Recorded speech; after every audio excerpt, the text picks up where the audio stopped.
दोस्तों, कैसे हैं आप सब। आज की हमारी कहानी है रीति रिवाज। रामनाथ जी ने बड़े ही लाड प्यार से अपनी बेटी पलक को पाल पोस कर बड़ा किया था। जब पलक बड़ी हुई तो रामनाथ जी ने उसके सर्वगुण संपन्न होने पर उसकी शादी कर उसे विदा कर दिया।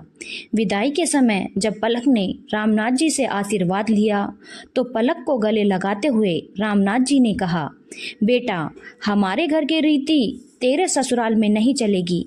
वहाँ के तौर तरीके पूरी तरह से अलग होंगे। इसीलिए ससुराल में जाकर बड़े बूढ़ों के पास बैठकर उनसे सीख लेना। पलक जब बहू बनकर ससुराल में पहुंची तो उसने देखा उसके पति के अलावा घर में उसकी सासू माँ मालती जी और एक दादी सास थी। पलक जब घर में कुछ दिन रही तो उसने देखा कि घर में दादी सास का बहुत अपमान एवं तिरस्कार किया जा रहा है। अपमान की हद तो तब हो जाती जब उसकी सास उसकी दादी सास को ठोकर मार देती, गाली देती एवं खाने के लिए भी कुछ न देती। पलक को यह सब देख बहुत ही बुरा लगा। उसे अपने माता पिता द्वारा दिए संस्कार याद आ गए। उसे अपनी दादी सास पर बहुत दया आई। उसने सोचा, घर में बड़े बूढ़ों का तिरस्कार होने से घर नर्क बन जाता है। मुझे अपनी दादी सास के लिए कुछ न कुछ अवश्य करना चाहिए। उसने सोचा, यदि वह अपनी सास को समझाने की कोशिश करेगी तो उसकी सास उसके साथ भी इस तरह का बर्ताव करने लगेगी। उसने स्वयं अपनी दादी सास की सेवा करने की सोची। अब वह प्रतिदिन घर का काम खत्म करके अपनी दादी सास के पास जाकर बैठ जाती और उनके पैर दबाती। कुछ दिनों बाद ही सास मालती जी को पलक का इस तरह दादी सास के पास बैठना और उनकी सेवा करना बिल्कुल भी अच्छा नहीं लगा।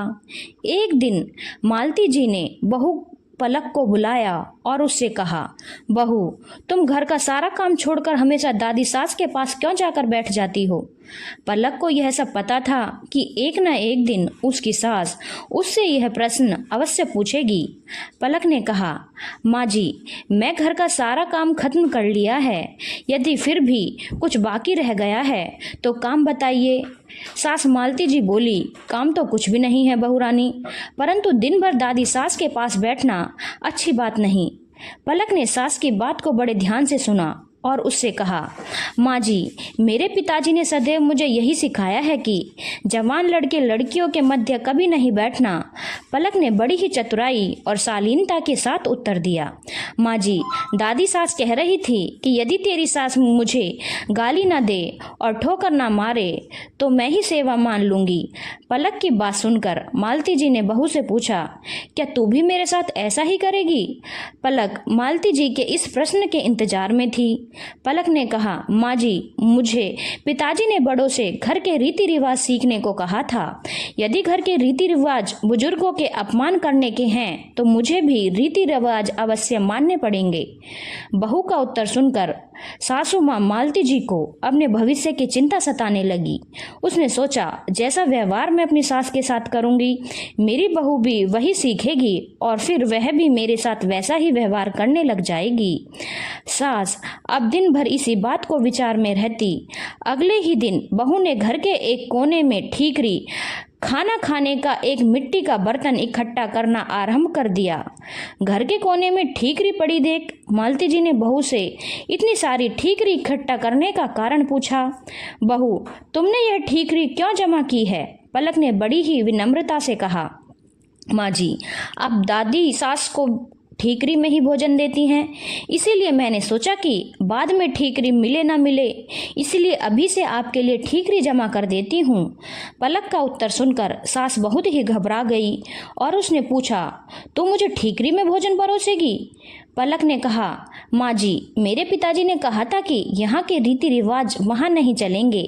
वहाँ की रीति पूरी तरह से अलग होगी। अब जो यहाँ की रीति है मुझे वैसे ही करना होगा। पलक की बात सुनकर मालती जी ने कहा, यह यहाँ के रीति थोड़े ही हैं, तू अब दादी सास को थाली में भोजन दिया कर। बहू सास की बात सुनकर बहुत प्रसन्न हुई। पलक की चतुराई से अब दादी सास को थाली में भोजन मिलने लगा। अगले दिन बहू ने देखा कि घर में सबके खाने के पश्चात बचा हुआ खाना बूढ़ी दादी सास को दिया जाता था। बहू उस खाने को बड़े गौर से देखने लगी। बहू को इस तरह खाने को देखने पर मालती जी ने पूछा, बहू क्या देख रही हो। पलक ने कहा। सीख रही हूँ माँ जी, घर में बूढ़ों को क्या खाने में दिया जाना चाहिए। बहू की बात सुनकर मालती जी ने घबराकर कहा, बेटा यह घर की रीति रिवाज थोड़ी ही है। कल से तू दादी सास को पहले भोजन दिया करना।